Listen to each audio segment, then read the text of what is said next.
Hi guys, I'm Mike and this is F1 Fanatics.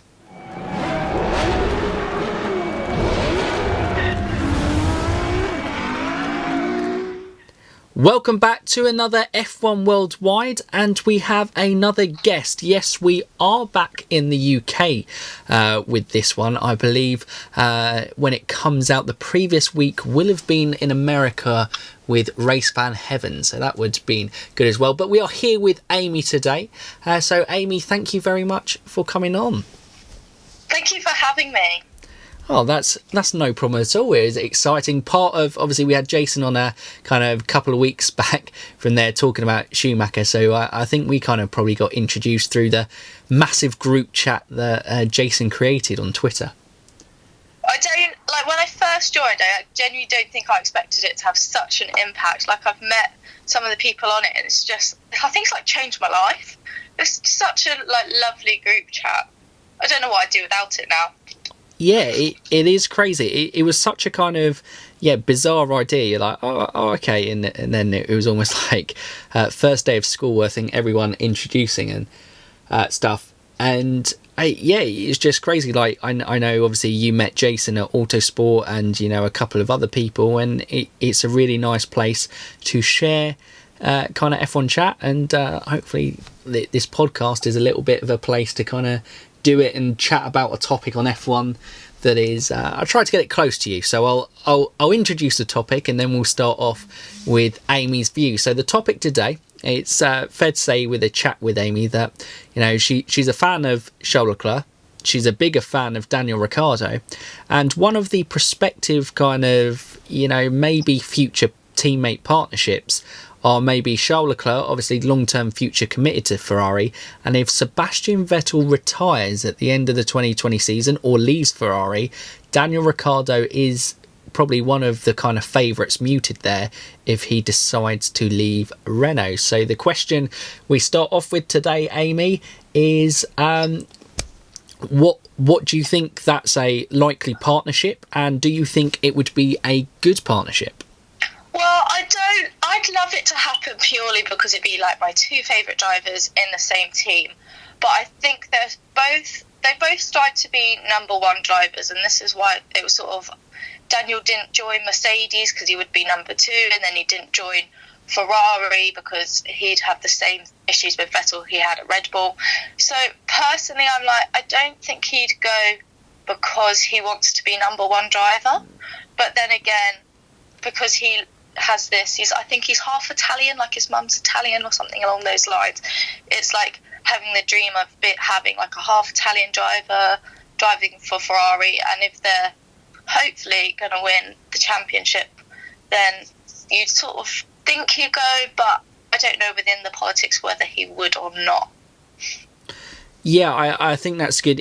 I think it is on his mother's side that he is Italian. But yeah, he's definitely half Italian. And he is actually very popular with the Ferrari fans, I believe. There is, obviously, from when muted, maybe he might do. I think it's very positively kind of being looked at. Yes, I think the number one status thing is interesting because, yeah, obviously that's why he left Red Bull. I think we can say that he didn't want to kind of be playing second fiddle to Max Verstappen. I don't know whether he feels by going to Ferrari that he would have a better chance, although obviously the team looks like it's starting to be built around Charles Leclerc.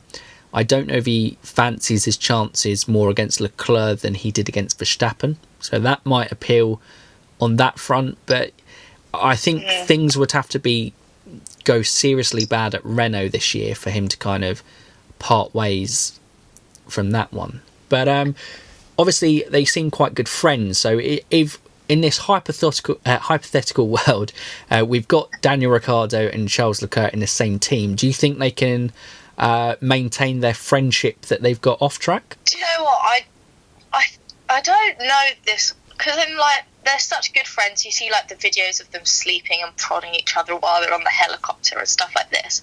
But then I'm thinking, if they're both fighting for a world championship, can they still be friends? Like we've seen it with Lewis and Nico, that they were absolute best friends, and then once the championship came, they've literally hated each other's guts. But then I can't really see Charles and Daniel having that same amount of hatred for one another.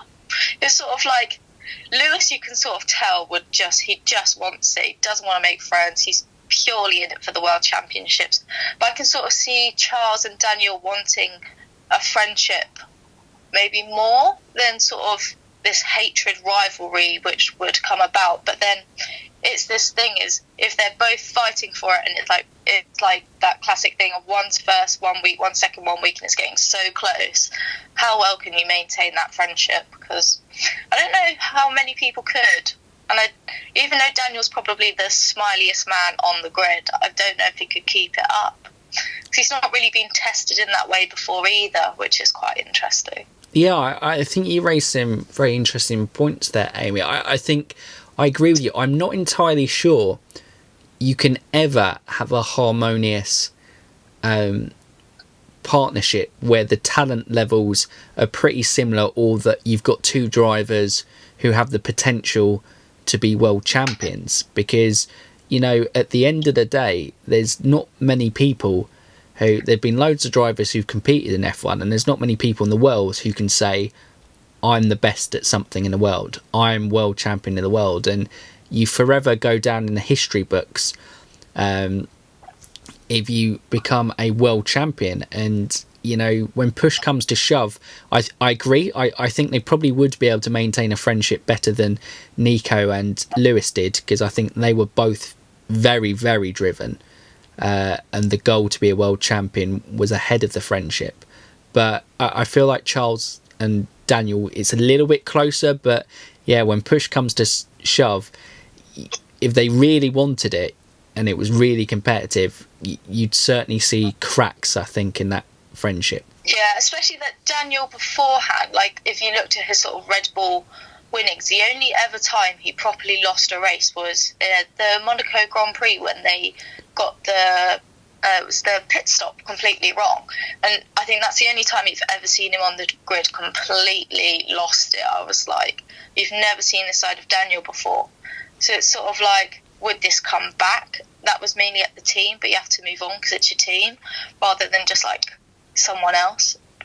Would be interesting. Yeah, I think it would certainly be interesting. And I think obviously he still maintains a pretty good friendship with Max Verstappen from his days there. But, you know, if that relationship had carried on any further, you know, in the Honda days, could it have got worse? I think it probably could have, and it very much could be something that happens with Charles. But off the track is an interesting one, but on the track, how would you see Charles and Ricciardo fighting on track? I could just see them like fair racing, but it would be wheel to wheel. You can just see Daniel going on the inside doing his classic late on the brakes move, and then Charles overtaking him. I think it would be respectful racing. I don't think it'd be tit for tat like you've seen with Vettel and Lewis over the years, but I think it probably would be more respectful in that way maybe than what we've seen previously. I think, yeah, as they obviously have that previous respect for each other, Charles and Vettel have respect for each other, but they don't have a friendship. So at the end of the day, it is competing for the kind of out-and-out top dog spot in the team, where Daniel and Charles, it could be. But I definitely could see it, especially with Daniel, probably one of the best overtakers on the current F1 grid. He certainly never shows that he's afraid to go for an overtake. So you could definitely see that in certain situations for the lead, it might not go well. And Charles has proven that he will defend a position to the hilt. Like he does, he gives nothing away when defending. So I could easily see it being a bit of an explosive relationship on track. Yeah, definitely. Especially if something goes wrong, then they wipe each other out. And you could just imagine if they wipe each other out and then they've lost the race to like Mercedes, it's like, well, we've lost the championship as well. And then that could go downhill very, very quickly. Yeah, it would be certainly something that I think Ferrari wouldn't tolerate as well as what Red Bull have done, because obviously they've done it, and Mercedes would do because they had it very much when it came to a 4 in 2016. But yeah, I think it would certainly be one of the most exciting partnerships if it actually came to fruition in 2021. I think that would be certainly an exciting, and it isn't beyond the realms to believe Ricciardo would go that with the Italian link, with the kind of be favourable, with him going, you know what, I'm not done with F1, I want another shot in a top team. I think he would feel he would get a better shot with Ferrari than he would at either returning to Red Bull or moving to Mercedes. Yeah, I don't think he'll go back to Red Bull because him and Max, you could just see, would not work. Max would literally punch him if something went wrong. He's sort of that character, puts his heart on his sleeve and just completely, that friendship would be gone. And obviously with Red Bulls, they like bringing in young drivers, wouldn't work. And I just can't see Daniel going with Lewis either. No, absolutely agree. I think if Mercedes are going to go and switch their focus to a new driver after Lewis, it's going to be one of their young guns, and I would expect that to be George Russell over Esteban Ocon. But I think we'll probably have a quick look at how we think they might do in 2020. So obviously Daniel's at Renault and Charles is at Ferrari, so one may be going for a title, and it would have to be a massively surprising season if Renault suddenly became a title competitive car. Very unlikely on that front. But what would be a successful season? We'll start off with Charles. What would be a successful season for Charles Leclerc, and what do you think you can expect him to do this year? Well, I definitely think a successful season is going to be him winning races. I think he obviously had that amazing Monza win, and I think he's just got to build on it now, sort of get the early wins, sort of the China, Bahrain ones, which Ferrari are usually quite strong at. I think that would be really good. And then him getting that gap between Mercedes and Ferrari, because it's still a bit too far in my opinion. They need to close it down that bit more. So I think for a real title race would be a good season for Charles, because Ferrari are nearly there. They've just got to work out that strategy. So that'd be good. I think definitely go for the title, but I don't know if it'll be as close as we all hope. I'm not quite sure on this one, but definitely some more race wins I think would be successful for Charles. I think that's fair. I think, you know, you've seen it even with Michael Schumacher. He had to kind of build a couple of seasons at Ferrari before he got everything going in the direction that he wanted to mount a title challenge. Sebastian Vettel, 2015, 2016 were kind of like learning years, and then 2017-18 was the car he really had for a kind of title shot within there. And the only reason I think 2007 and 8 Kimi and Massa had shots was because obviously it was still a very good team from when Michael Schumacher had kind of been in control there. But I think you're spot on. I think Charles going for wins and converting more of those pole positions. If he has a lot of poles again, because it was 7 poles and only 2 wins, so if he could get maybe 6-7 poles and 4 or 5 wins, that would be a lot better for him on that front. And I think probably the little mistakes in his driving, obviously you're expected. He's a young driver. It was only his second full season in a huge team like Ferrari. He's going to make mistakes, but probably for this season to iron out a few more of those, and when Ferrari on top, to really kind of capitalise on it more. I think that would be successful for Charles. And he's got to start beating Seb as well. As much as I love Sebastian Vettel, he's got to start making his superior, because Seb holds all the strings still. He's still got so much control within the team. He sort of just needs to slowly but surely be like, I am here and I will be your future champion, so put more faith in me. I think that's what he needs to do as well. Yeah, I absolutely agree. And it was an interesting one, actually. I saw a quote from him that he said, I don't have to win the title in 2020, or it was something along those lines there, which kind of made me a little bit like, oh, is there is there a little thing within Ferrari that he's been given the long-term future, but he may not expect him himself to beat Seb this year, with Seb leaving at the end of the year? It seemed a little bit funny on that front. So maybe on a personal perspective, it's less World Championship title contending, but it's more solidify himself in the team, I think, like you said. And I think Seb's got more to prove as well, because he's getting to that age more like, is he going to retire soon? Is he going to stick around? And it's that he's not got Kimi Räikkönen anymore just to be his like little protector buddy. So I think Seb's definitely got more to prove this year than Charles. Yeah, I think Seb is certainly probably a lot hungrier than Charles. Obviously, they're both hungry for wins, but Charles, he's got time on his side, so the urgency isn't quite there. Vettel, it very much probably feels like, I think I put it out on Twitter, it feels like last shot saloon for him this year.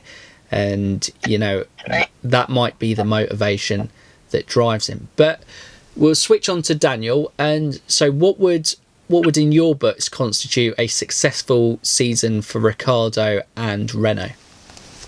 I think, first of all, he needs to be in Q3 for nearly every qualifying session, because when they were going out like Q2 and I think they went out Q3 one time this year, and I was like, oh, it's horrendous. It needs to be consistently in that Q3 so that they're consistently scoring points, and then they can be the first ones to sort of react upon sort of the bit when like Max Verstappen makes a mistake or someone crashes out at the top. And also really being in there with McLaren, because I think McLaren are going to be pretty strong this year. So I think to be able to beat them maybe race on race would be really good, and I think that'd be a successful season.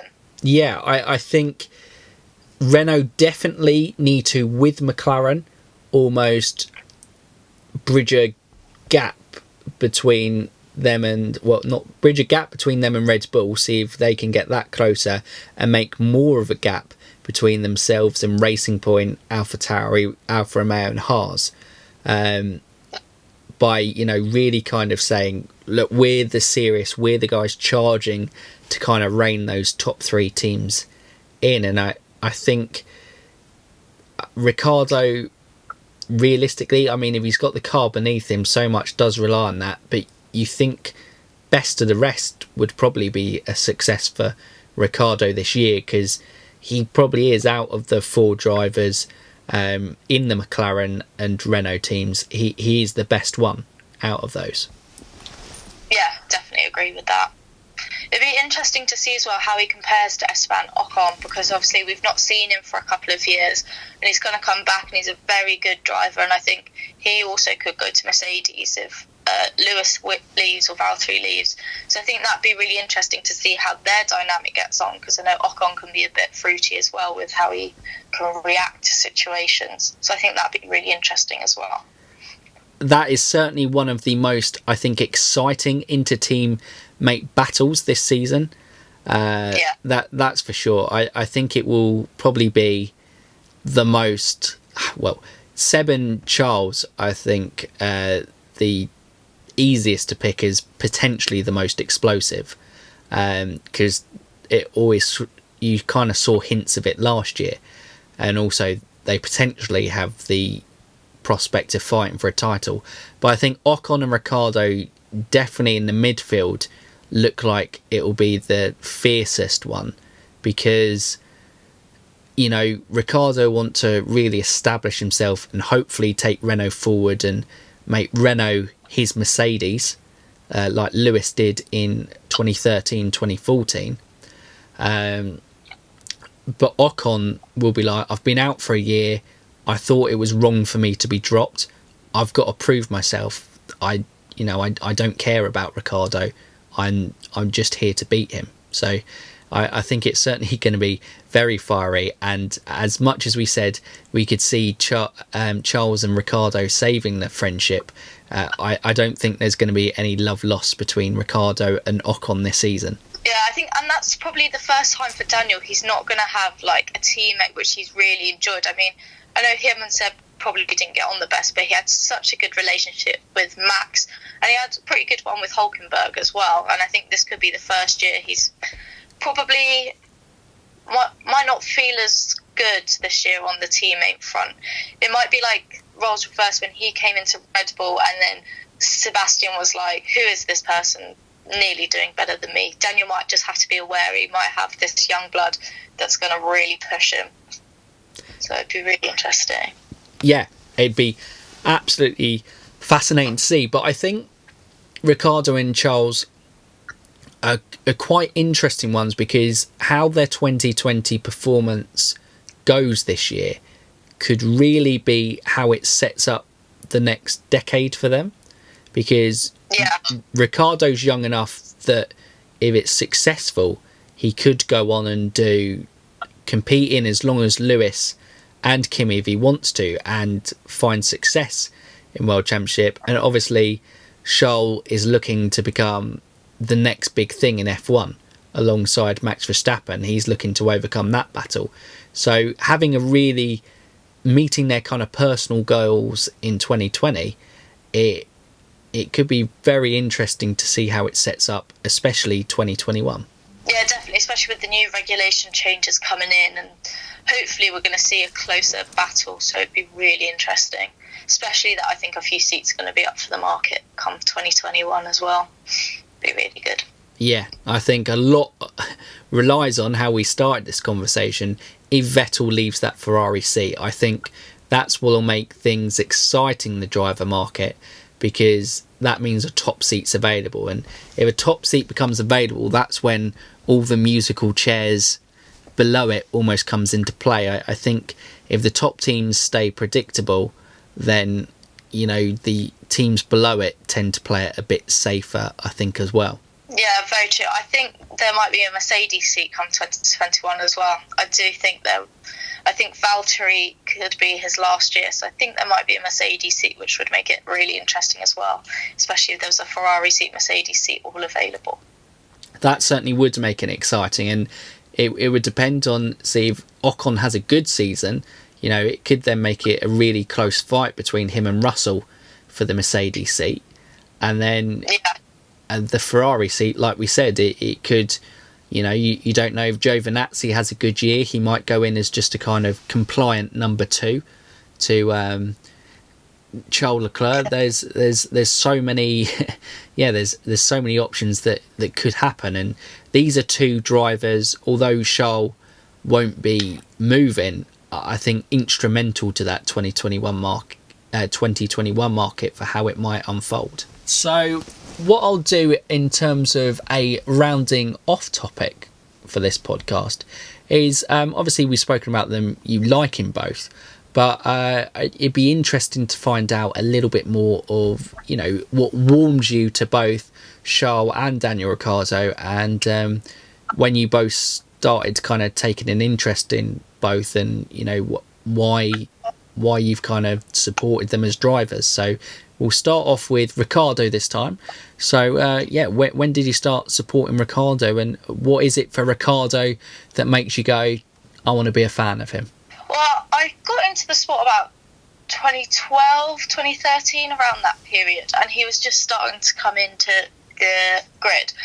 And his personality for me is just, I've never seen anything like it before. He's just so warming, like his smile, his laugh. And I think in the sports world, personality for sports stars can sort of make or break them. And for me, I think he comes across on camera so well. He's a great driver as well. Like, he's fantastic overtakes. Really just make him, I think, one of the most likeable characters on the grid. And that's why I like him so much, is purely because he's so funny. I could watch him all day long. Puts a smile on your face if you're having a bad day, and is one of the best drivers on the grid. So that's why I think I love Daniel. Yeah, I think all very good points, and I think his personality is a big key thing for me. I think with Daniel, in something like an individual sport like Formula 1, obviously it's not an individual sport because there's all the team that goes into it, making the car, all the strategy decisions, the pit crew. The driver is just one cog in a kind of smooth machine, but the actual operating and driving of the car is a kind of individual act. And so most drivers tend to be quite private, quite introverted people. Daniel, in kind of recent memory, is one of the main kind of extrovert characters, where he's very out there, he's very sociable, very confident guy. You can see, I think it came up on at the time of recording this, that yesterday, didn't F1 share some of Daniel's funny dance moments? And that for me sums up Daniel Ricciardo. He is a kind of happy-go-lucky chap who has the talent to back it up on track, but he certainly has a personality that, like, people like yourself have warmed to, and he seems a very easy guy to kind of follow and listen and pay attention to. I think it's a bit wacky, really. Like, obviously, when he's got his shoey, when he's on the podium, and then I can't remember what race, but he just turned to the camera and started speaking to the camera like he's like in a movie. And I think David Coulthard was saying, like, I've never seen anything like this. Since when does a driver just turn to the camera and start talking to it? I just think things like that just make him so memorable, and I just think he's great. Yeah, he's a personality and he's a character that adds to F1 in such a positive way. And like I said, I've never seen anything like that. There's a lot you can probably say with Daniel Ricciardo that you've never quite seen anything like it, especially in the modern F1 world where things were getting more and more professional, and you've got these slick guys, or they're just kind of quite quiet guys. The probably boldest was Kimi Räikkönen, who is very unique in his own way. There certainly isn't anyone like Kimi Räikkönen, but there certainly isn't anyone... Will ever have anyone like Kimi Räikkönen again, I think. I think he's definitely a one-off. He's a one-off, and thank goodness we've had Kimi Räikkönen. But yet, the same with Daniel Ricciardo. I'm not sure we might have someone like Daniel Ricciardo in the ways that the kind of young drivers are coming through in personality. He's kind of very likeable in that front. But we move on to Charles, and so the same question about Charles. What is it about Charles that warms you to him and makes you a fan of him? Well, it started for me when he came into Formula One. He was obviously really young, and he was driving. I was like, this boy's really good, because he was really young. How old is he? Like 19 when he came in the sport, 18 or something along those lines. I believe it was 19. I was like, he's so good, and he was driving a Sauber at the time. It was like, this boy's got some serious talent.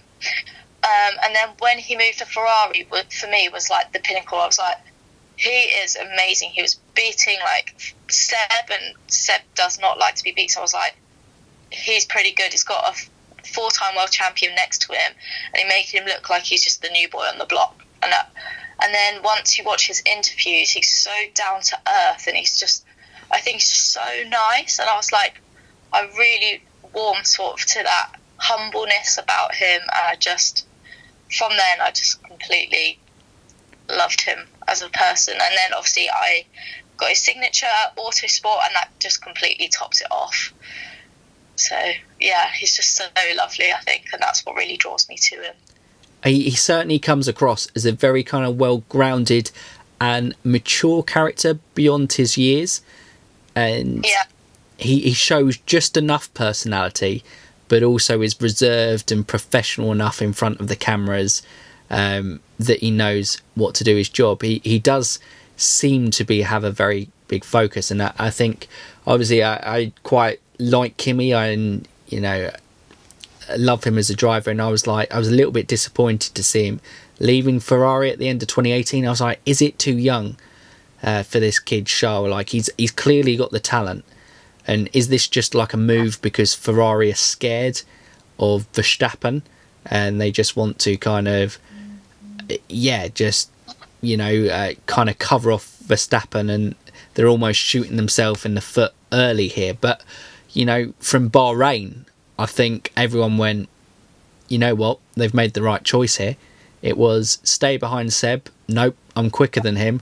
Completely dominated a race weekend. And yes, cruelly his race win was taken away, but it was still a statement. It was I'm Charles Leclerc, and I'm a serious talent, and I'm not here to play second fiddle to Sebastian Vettel. And I think that was very impressive in only his second year in F1 and his obviously first season at Ferrari. Yeah, definitely. And to think that he's gone through a lot of personal stuff, like his dad died, and obviously Jules being his godfather. I think the way he conducts himself is incredible for his age as well. And he's just, yeah, he's a talent. Yeah, I think I spoke about it with Jason, because obviously he has quite a close affiliation now to Charles coming through in his podcast. And, you know, I said it's the kind of emotive feelings that Charles kind of brings. Like, you know, because he's been through all these challenges and he overcomes them, and he's gone through things that, you know, are just horrific, losing two people close to you, like a friend in Antoine Hubert and obviously his godfather and mentor in Jules Bianchi, both from accidents within the sport that he's looking to compete and be successful in. And then obviously, you know, losing a parent as well at a young age. It just, how he's overcome it all, I think it's very easy for people to warm to that and attach themselves to it, because, you know, everyone goes through their life struggles.